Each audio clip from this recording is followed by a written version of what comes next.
So one thing I like to think about when it comes to music composition and songwriting is how to think outside of the box. So one of the greatest things anybody ever told me was learn all of the music theory and then forget it all. And I was thinking, well, how am I going to forget it all if I've sat there and practiced all these patterns for years? Well, one solution for me was to completely change the tuning of the guitar. Now that might sound crazy, but it's actually really fun. I'm just going to do one little minor tuning change here. We're not going to do anything crazy, but I'm just going to go to a drop D. We can talk more about crazy alternate tunings later, but I'm just going to take that open D string and I'm going to take the E and tune it down to a D. Now, when tuning by ear, listen to the sound vibrations. When something's out of tune, the sound vibrations are going to move really fast. And what happens is when it starts to get a little bit closer to in tune, the sound vibrations are going to slow down, and then they're going to hit one point when they're in unison, and that's when you know that it's in tune. So listen very closely, and I'm going to move my hand with the vibration so that you can listen. Here we go. Here we go again.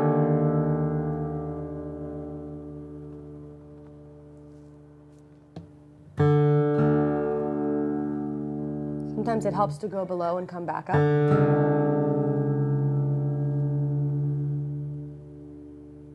So that's one little intro for how to do this by ear. Of course, you can check it with a tuner. If your ear is perfect, great. If it's not, that's okay. That's why they have tuners. So now we're in drop D tuning. That's the only thing that's changed so far. And if you have ever played power chords on the guitar, one thing that's interesting is now these bottom three strings are power chords, so you can move practically up the entire major scale with the exception of the seventh, doing all power chords like this.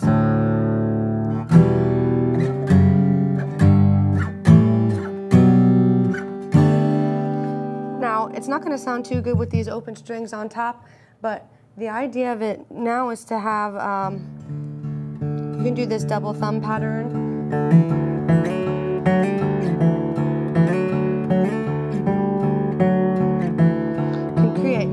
On the D string, all those things that we were doing before.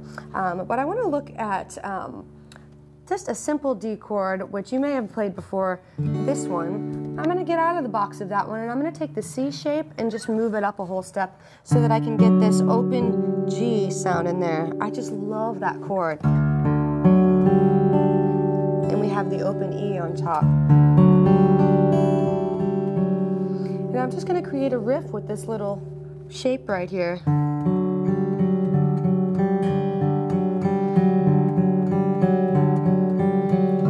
Something fun to do. Now, let's go a little bit further outside of the box, and if you look at major scales, one thing that's interesting is obviously you've already done it going up and down the scale horizontally, but what about all the notes in between? Can you use those too? Victor Wooten said that there's no wrong notes. You just got to find a way to get to the right one. I'm not sure if that's exactly what he said, but it was something along those lines. So if we take an A chord shape here and we move it up to here, we now have a D up here. Now, I'm just going to take these two notes from a D shape and I'm going to move up in 6.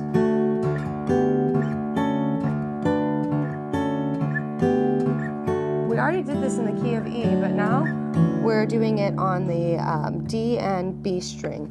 Same concept of chord harmonization and a low drone. Now, as I was messing around with this concept, one thing that I realized is sometimes I don't always want to use the notes that are in a major scale.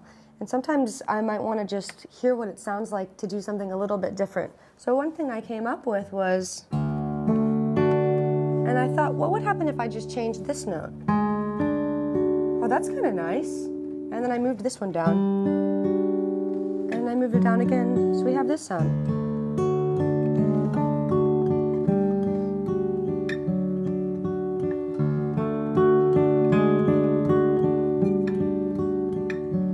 What about up here?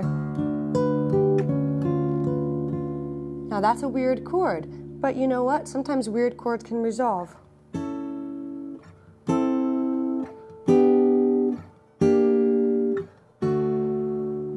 The